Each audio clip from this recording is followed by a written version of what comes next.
Hello दोस्तों, नमस्कार। आप देख रहे हैं मिस नैना का यूट्यूब चैनल और मैं हूं आपकी दोस्त और चैनल की होस्ट नैना। इस कहानी को शुरू करने से पहले मैं आपको एक बात बता दूं। इस कहानी को सुनते वक्त आप चाहो तो ईयरफोन या फिर हेडफोन का उपयोग कर सकते हो।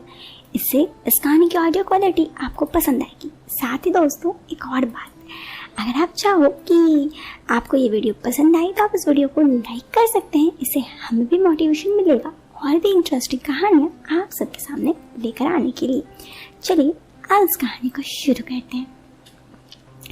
मैं बिंदिया आज अपनी जिंदगी की एक दास्तान आप लोगों के सामने लेकर आई हूँ।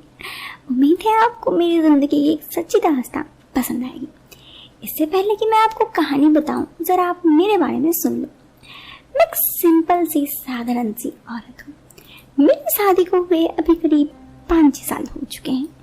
मेरे पति बाहर रहते हैं काम के सिलसिले में और अक्सर एक महीने में आते हैं, कभी कभी 15 दिन में भी आ जाते हैं। यहाँ पर मैं अपने सास ससुर के साथ रहती हूँ। मेरी एक बेटी भी है। अब मैं आपको अपनी जिंदगी की एक दास्तान बताती हूँ जो कुछ ही दिन पहले की है। अब दोस्तों, हुआ यूं कि आप लोगों को तो पता ही है कि पिछले साल किस तरह अचानक से लॉकडाउन लग गया, तो मेरा शौहर वापस काम से आ नहीं पाया और गांव में और वो शहर में ही रह गए, जैसे कि मैंने उन्हें बताया था। लेकिन अब वो सरकारी दफ्तर में तो काम करते नहीं थे, इस वजह से पैसे उन्हें मिल नहीं रहे थे, रोजी रोटी कुछ नहीं थी। तो ऐसे में पैसे की बहुत तंगी होने लगी।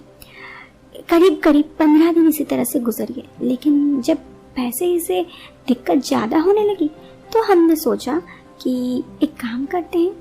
यहाँ पे एक आदमी था, वो पैसे दूसरों को लोन पे देता था, मतलब कि आप अभी पैसे ले लो और बाद में लोन चुकाना है।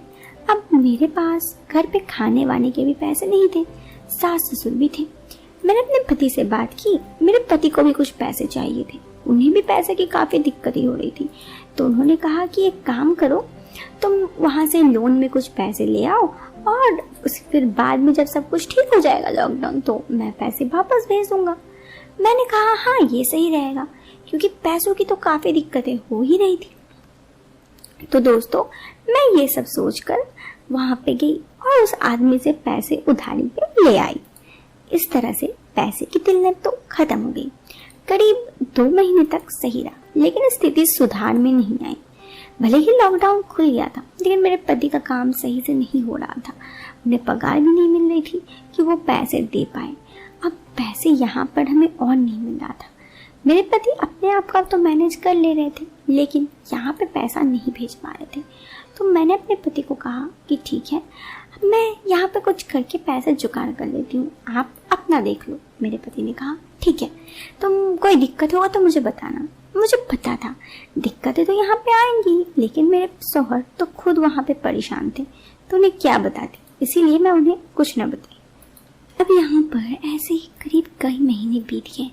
पैसों की दिक्कत में मैं कई बार जाके उस आदमी से पैसे ले आई। इस तरह काफ़ी दिन बीत जाने के बाद अब मुझे पता था कि पैसे की ज़रूरत तो है, और उस आदमी से इतना बार पैसे लिए हैं, उसके कर्ज कैसे चुकाऊं। मैं इन सब चीज़ों से काफ़ी परेशान हो गई। दोस्तों, ऐसा नहीं था कि उस आदमी से सिर्फ कर्ज मैंने लिया था। आसपास यहाँ पे सब कोई उस आदमी से कर्ज लेता था और जाके पैसे चुकाता था। तो उस आदमी का एक दुकान था जिससे मैंने कर्ज लिया था।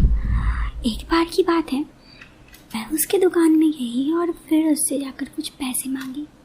इस पर उन्होंने कहा कि बिंदिया, पैसे तो लेती जा रही हो, वापस कब करोगी?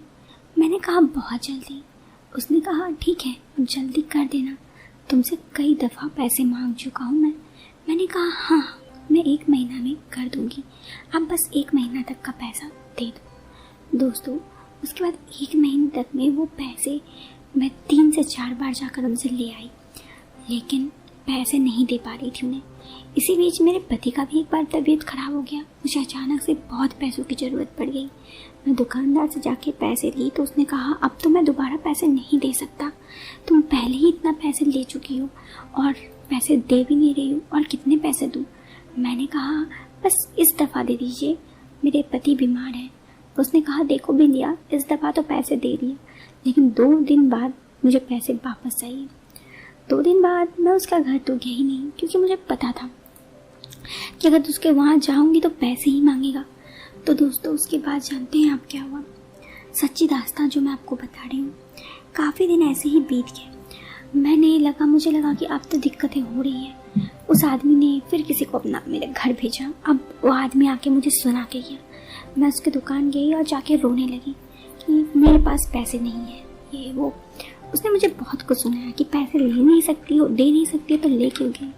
इन सब चीज़ों से मुझे बहुत बुरा लगा। कुछ देर बाद मेरी पड़ोसन, मैं जब वहाँ से वापस जा रही तो पड़ोसन हंस के जा रही थी। मैंने कहा तूने पैसे चुका दी उधारी? उसने कहा हाँ मैंने तो उधारी चुका दी। मैंने कहा तेरे भी तो पति बाहर थे, तो तू उधारी कैसे चुकाई?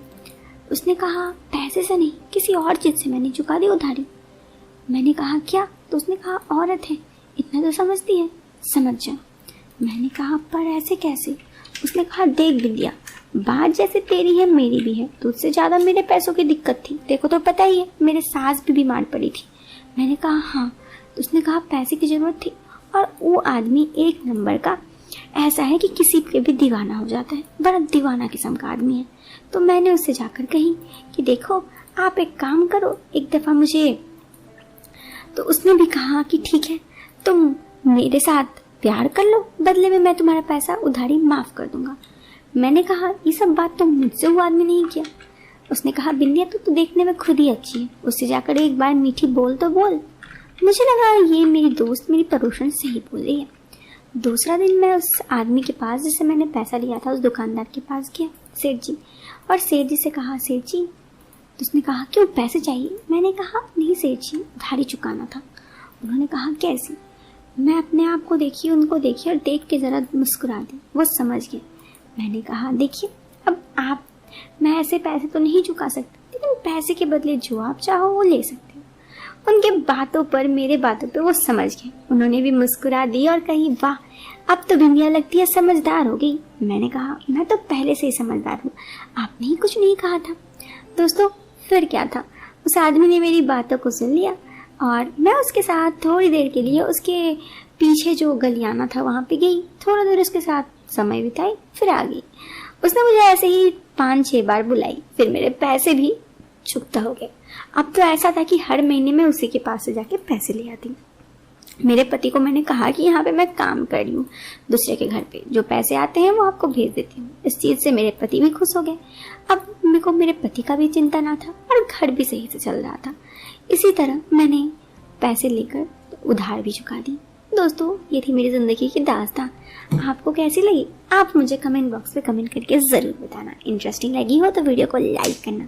टिल देन मिलते हैं फिर एक नए वीडियो में एक नया इंटरेस्टिंग टॉपिक के साथ। तब तक के लिए बाय बाय।